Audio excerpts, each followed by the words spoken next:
Welcome back to the show, everyone. Craig here.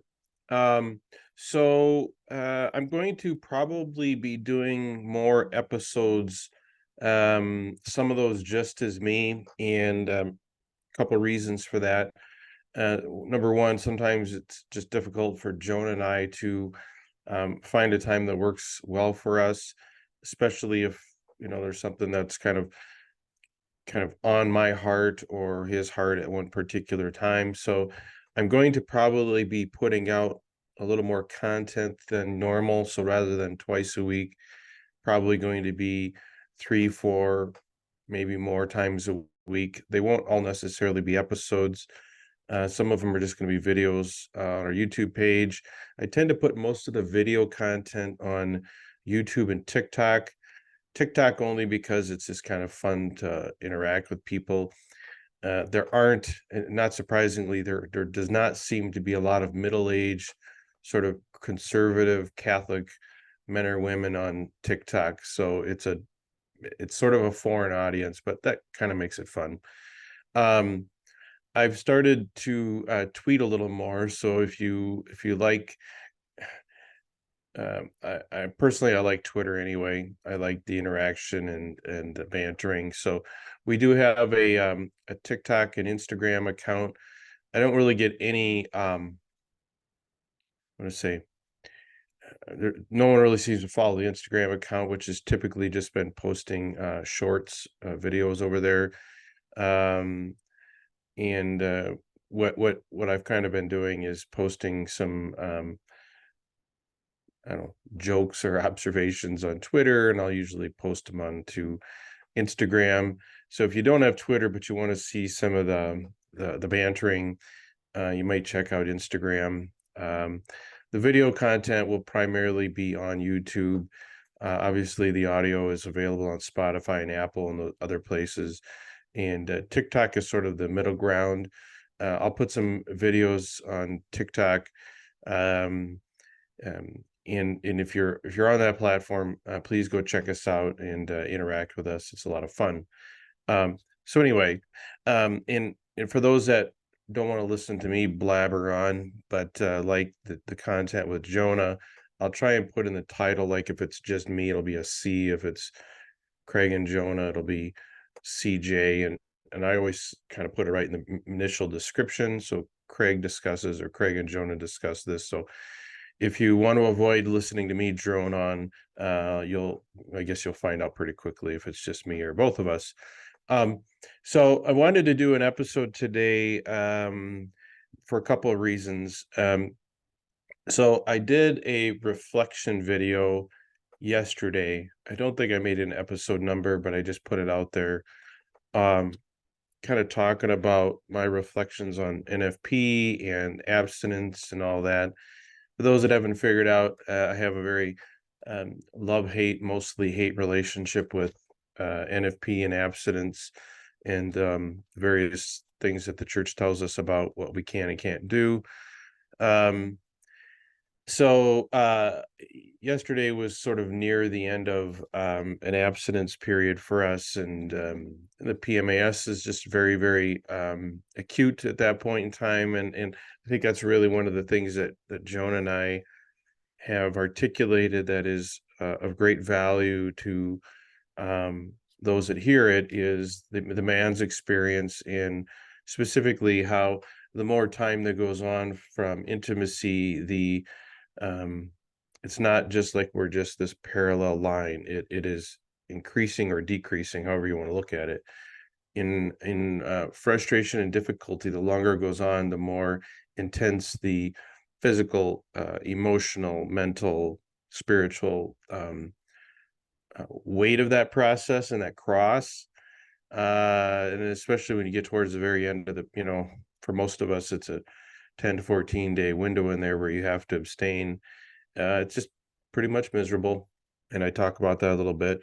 I was actually going to record a video last night if I had a chance, just talking about just trying to describe the sensation, trying to describe the feelings. It didn't work out. It wasn't a sort of a quiet place in our house that I could go record.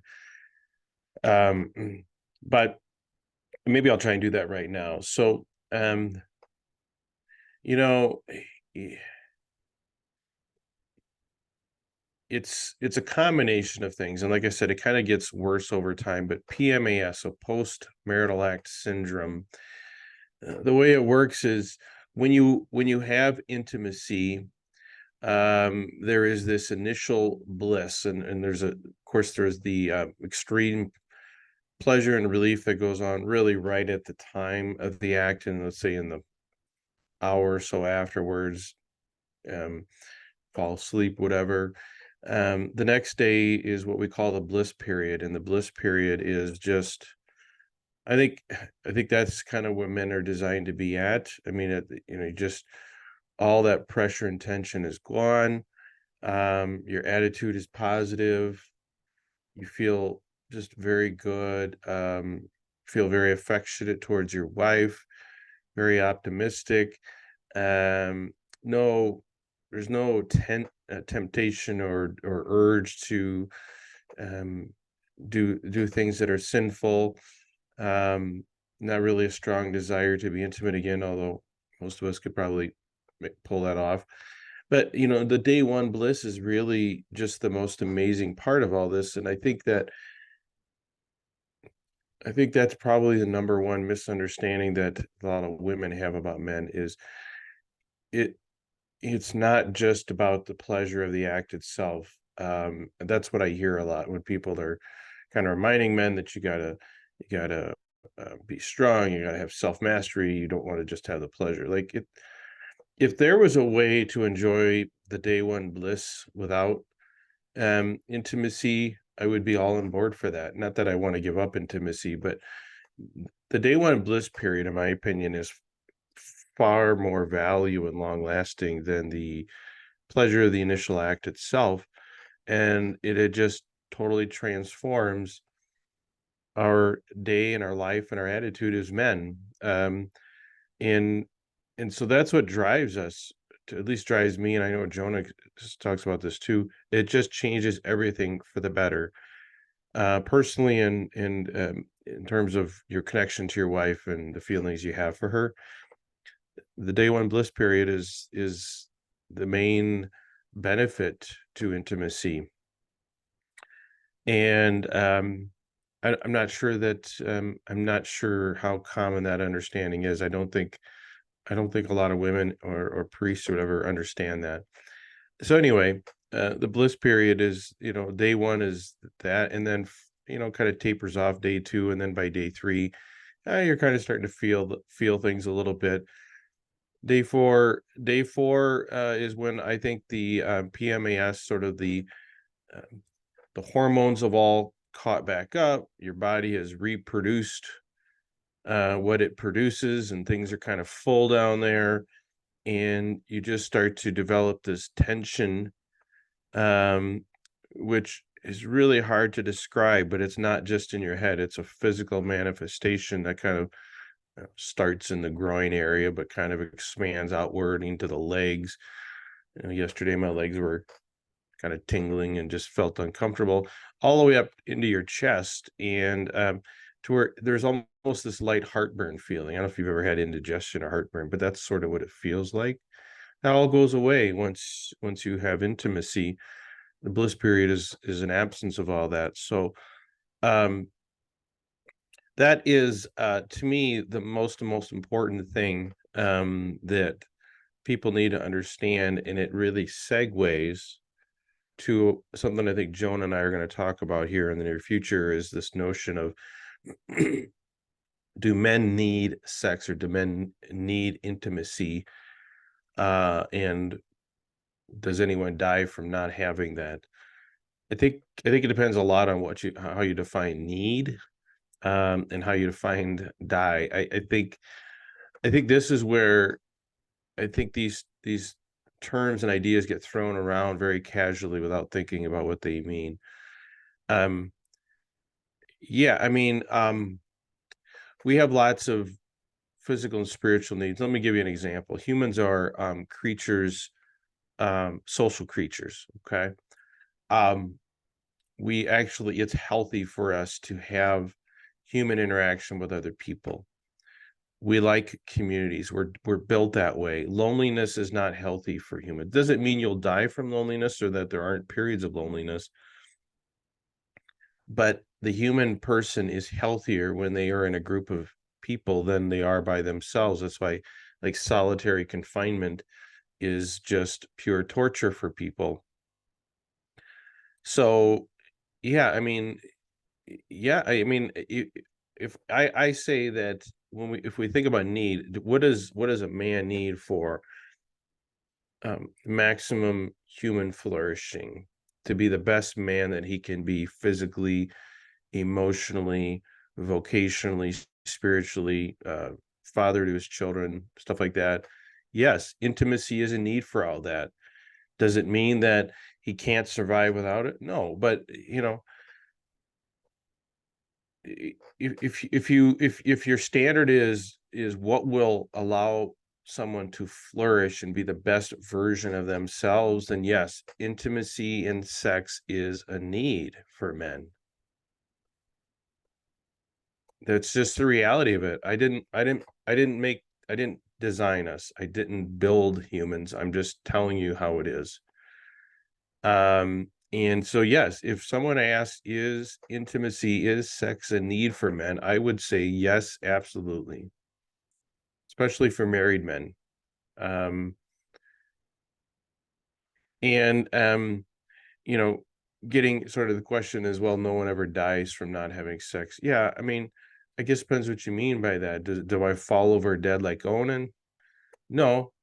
Does living in a prolonged state of disequilibrium, where there's a big word pulled out, or distress, um, it, over time, I think so. I think your ability to be healthy is a long-term process, not just if I if I go up to the store and I buy a pack of cigarettes and I smoke them all right now, is it going to kill me?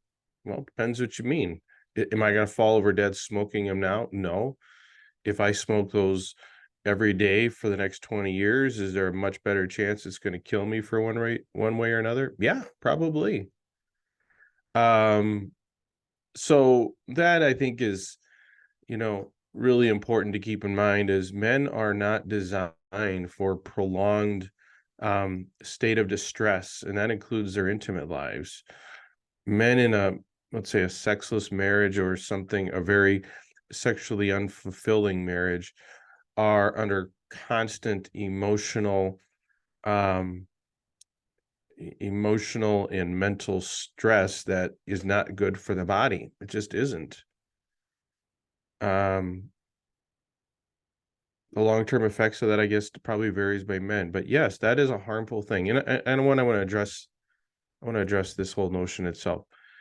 The the the bar for what we consider acceptable for our beloved to endure should not be whether it kills them.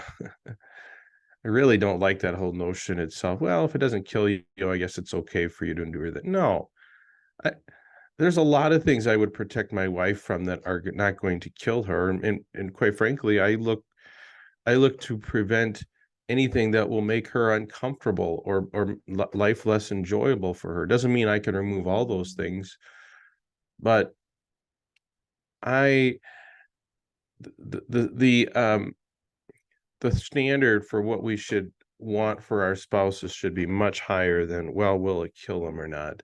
Same thing with our children. They go outside without a jacket on and shoes, and it's in the fall and it's cold. Is it going to kill them right now? No, but could make them sick. It's not good for them. Maybe they're going to miss some school. We don't treat our children that way. We most of us don't treat our friends and loved ones that way. Why would we have such a high bar for what is considered acceptable treatment of our spouses? I don't get that at all. So um now that doesn't mean that men should have their every need met. I'm not saying that, but I think it's really unfair and unhelpful to use that idea as a justification. The idea that no, I'm not going to fall over dead today if I don't have my needs for intimacy met. But that should not be the standard. It should be what will enable my spouse to live the most fulfilling life they can right now, and is it within my reasonable means to accomplish that and make that available to them. um a couple other things I wanted to talk about real quick. So speaking of Twitter, so if you go over to Twitter now, this I didn't do this under the Uncharted Catholic Man account, um, but I did get on a Twitter dispute, a personal Twitter dispute, yesterday with people arguing about the concept of masturbation and the philosophical groundwork. And someone kind of tried to point out the kind of the philosophical evolution of our views of masturbation and how it really wasn't really an issue until I think the year 1000.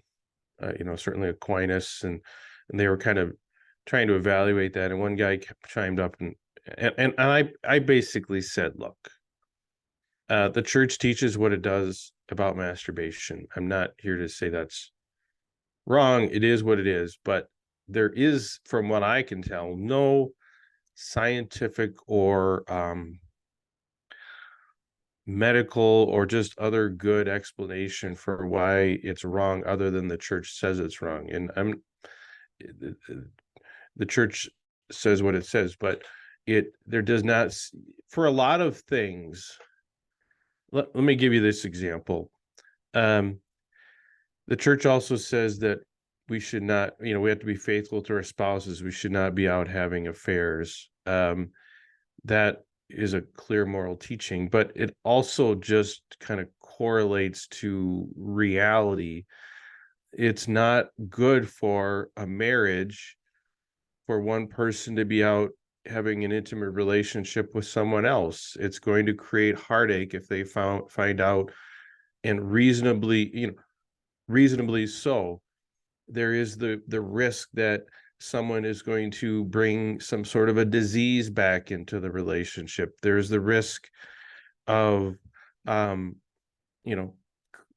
bringing a child out of wedlock into another relationship. There's the what if it gets discovered and it's an embarrassing for the marriage, and the husband or the wife loses their job or whatever. I mean, there's all kinds of very negative consequences that can and probably will come to the marriage if someone engages in that. So there is a corresponding sort of real world harm to the person and to the marriage by engaging in those things that we consider immoral. So that's what I mean is, so when I say, yes, the church teaches that adultery is wrong, but there also, even if it didn't teach that necessarily, there is a good practical experiential reason why that's just a good idea to follow.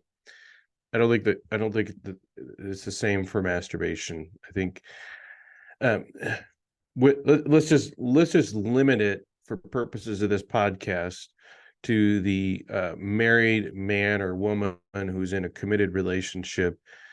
The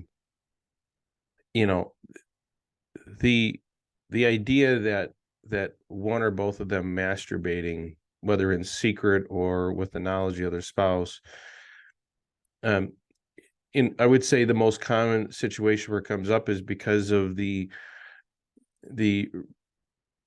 responsibilities of parenthood, responsibilities of natural family planning, etc., that regular intimacy is not always possible. And if masturbation were to occur in that situation because one or both spouse just can't, need some relief from that, I cannot see how there'd be any harm to there. I just don't. There would not be any obvious physical, psychological, and if anything, probably a benefit to the marriage in that the spouse that's dealing with very, very powerful and sort of debilitating sexual urges gets some relief from that. yes, there's some benefit to self-mastery, but that's not what we're talking about here. We're just talking about normal people trying to live faithfully to the church's teaching and are just trying to, you know, release some of the pressure. There is no obvious reason to me why, other than what the church says, there would be anything wrong with that or harmful to the marriage, and probably it would be helpful to the marriage. So that was the discussion that we got into, and I just simply argued, look, the church teaches what it teaches. As Catholics, it's clear what we're supposed to do relative to that, but that doesn't mean we need to pretend that Thomas Aquinas and his whole view about the natural ends of the act itself makes sense. Like, it makes sense to those that already believe it, but it's not very persuasive to those that don't. So I said, let's just be real about it. Like, there would be, other than if the church didn't tell us masturbation is wrong, there would really be no good reason to consider it wrong, other than we just have sort of this ancient puritanical superstition about it. I mean, that's my humble opinion. I mean, I could be wrong. Maybe there's some underlying nefarious thing there, but I was, we just had that argument, but it just shocks me to see people get up and say, oh yeah, Thomas Aquinas talks about the natural end, the act, and everything else is a disorder and this and that. That makes sense. No, it doesn't make real world sense. Maybe it makes philosophical sense. Maybe it makes some theological sense, but in the real lived experience, it doesn't. And that's all I was saying. That's kind of why this podcast started, is because I would say there's this void around our theology and philosophy of no one is really allowed to come out and say what we all kind of whisper in our hearts.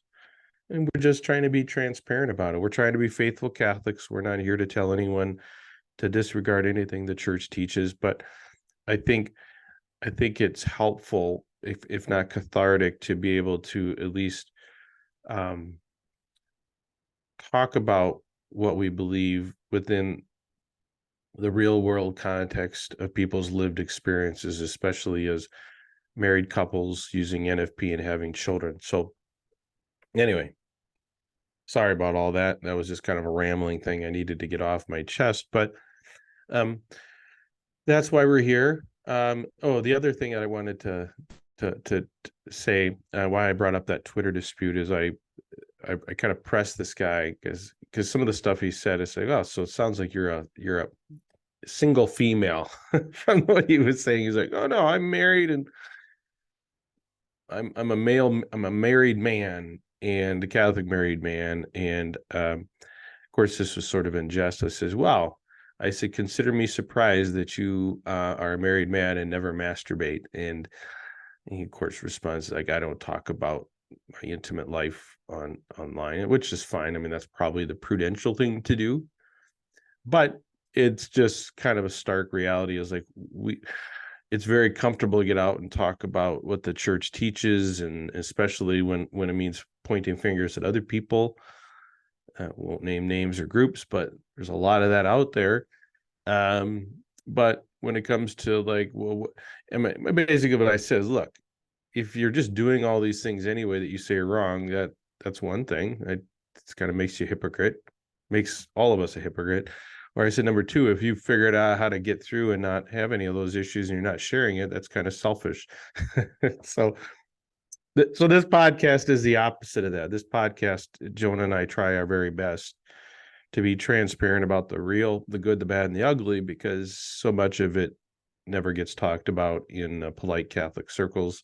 So we do our best to do that. So that's why we're sharing this. That's why we talk. And that's probably why the frequency of the content is probably going to go up a little bit too. So for those of you that stuck through all that, thank you. Stay tuned. I hope you are enjoying the content. We do always really value and appreciate any comments or feedback people can give.